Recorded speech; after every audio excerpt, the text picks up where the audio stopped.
The Wii U, in hindsight, is a system that will have an odd place in history. While it did have some good games on it, most of them are finding their way onto the Switch. One of the games long awaited to make its return was Platinum's early foray into the system, the Wonderful101. But for this re-release, it had an interesting direction. Despite Nintendo initially funding the game came back via a Kickstarter and would be making its way onto the PS4 and Steam as well. It seemed like Nintendo counted their losses and just wanted to give the game the best shot it possibly could with this second chance at life. Now, I did play the game when it first came out and had high praises about it, but I haven't revisited much since about a year after it launched. So with this remaster, does the game deserve this second chance? Let's find out.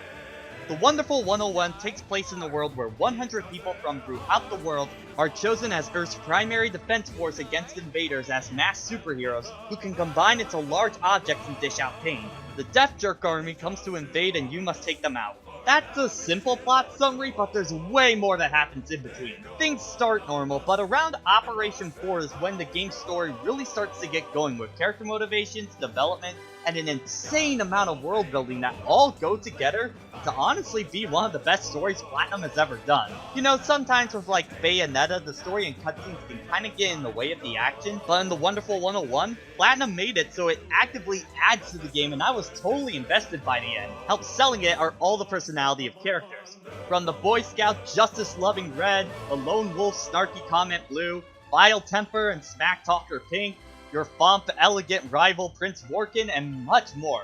The game also has a fantastic script and voice work that are just the right amount of humor and seriousness.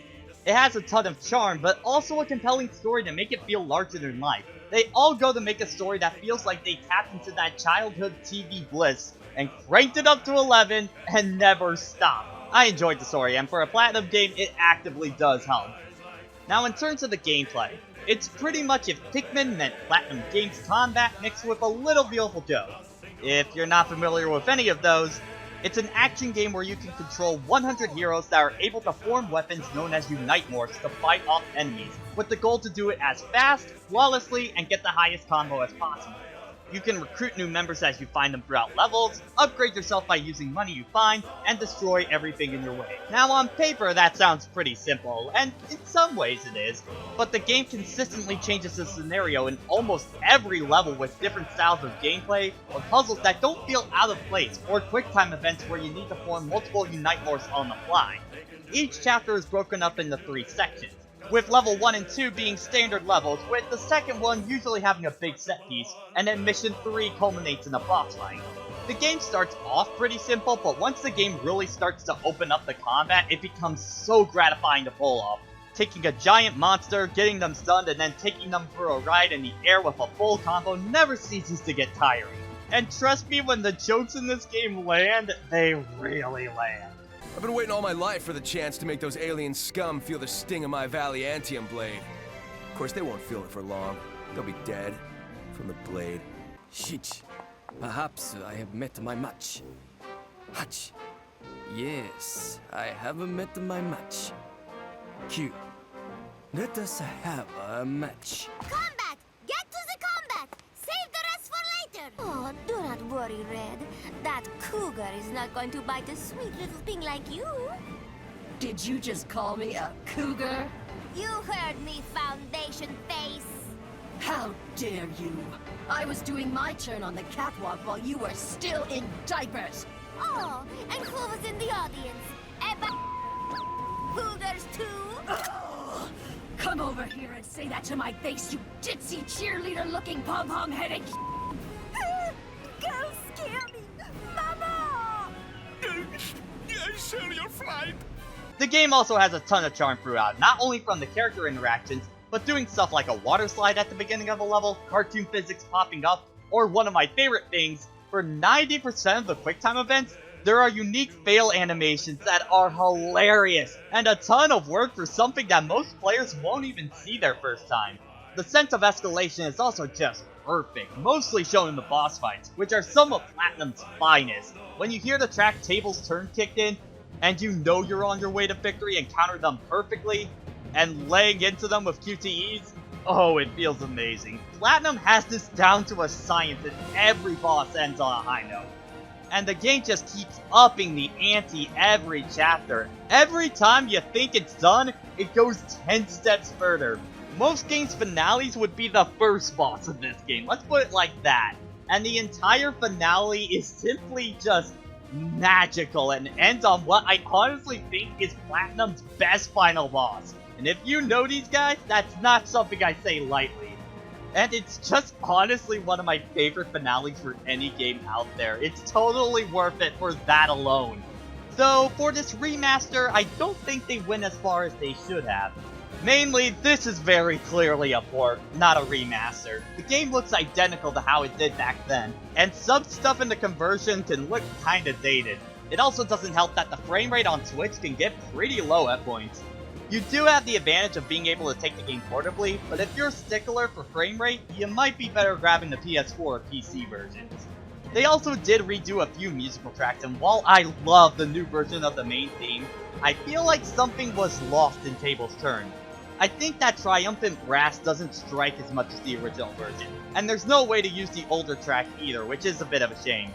The original game also actively used the gamepad, so they put a second screen on whenever the gamepad was being used. For the most part this works fine, but any section where you're inside a structure, it still feels really cramped into there and the controls can feel kinda clunky. Though with the passage of time, I have started to see a few more issues with the game. Sometimes there's so much chaos happening on screen that it can be hard to tell exactly what's going on. Platforming can feel really awkward at certain areas, or it's too tight that you're gonna end up having to redo sections a lot. Like this lava scene, I had to restart so many times because it was so tight. But the biggest problem I have with the game overall is that, wow, it does not do a good job teaching the player the mechanics. You get brief introduction into character powers, but that's honestly it, and the rest is up to you to figure out. Like, I only just figured out that Whip can actually grab enemies, and they don't really tell you the importance of stun states and launching enemies into the air to get a higher multiplier and such. Things that actively make the combat more fun and how you have to find online because the game never tells you. If you really want to learn this game's combat system, I highly recommend checking out Siren. He has a full system breakdown series that really helps elevate the combat for me. This lack of teaching also extends to stuff like the cut-ins that can happen during boss fights. They happen like a second before the attack, and some require you to stand still with the weapon, others require you to attack with it, and you have such a small time to figure out what they want. It really felt like something I wasn't able to take advantage until the second time around. Not helping with the lack of teaching is that Wonderful101 is certainly one of the harder Platinum games, and it expects you to learn a lot on the fly. Like for example, the turtle enemies. It doesn't really teach you that the effective way is to gut their leg and then use hand to topple them over, which I didn't get at first because you fight them right after you get hammered, so you'd think that would be the weakness, but no. Stuff like that is all over and leads to you not doing as well as you hope. The biggest offender of this lack of teaching is probably the Vorkin fights. For how to deal with all of his different forms, it's really not explained, and he can just curve stomp you if you don't know what you're doing. They really don't emphasize that you need to get rid of his crew for this fight in order to make it more manageable. Honestly, for your first time, no shame playing the game on easy, because Wonderful101 can be rough on you. I also think because the game locks essential skills away for not taking damage, like Hero Time, which is literally just Witch Time, or a parry that can stop attacks that will normally go right through Guts or Spring, or Multi-Unite, which lets you create a Unite form that can attack on its own, which for some enemies I feel like is nearly essential. These parts get way more fun on repeats once you have that hindsight, but your first time through, it can definitely lead to some frustration in the gameplay department. Even with these issues though, there aren't many games out there that can match the same adrenaline heights as Wonderful101. It's a cult classic for a reason, and I'm so happy this game is getting another shot at life on a system other than the Wii U. Let's put it like this, I beat the entire game marathoning it for this review, and now I'm going back on my free time getting higher ranks, and I'm going to be playing through the entire game again on my Twitch channel. That should speak volumes on how much I really enjoyed my time. If you already have the original, it's largely the same game, but honestly, for me, having it on another system is a reason enough to double dip. And if you didn't get the chance before, I absolutely recommend it. Especially the Platinum Games fans, because in many ways, this is a game made for Platinum fans. Just be prepared for a little tough love.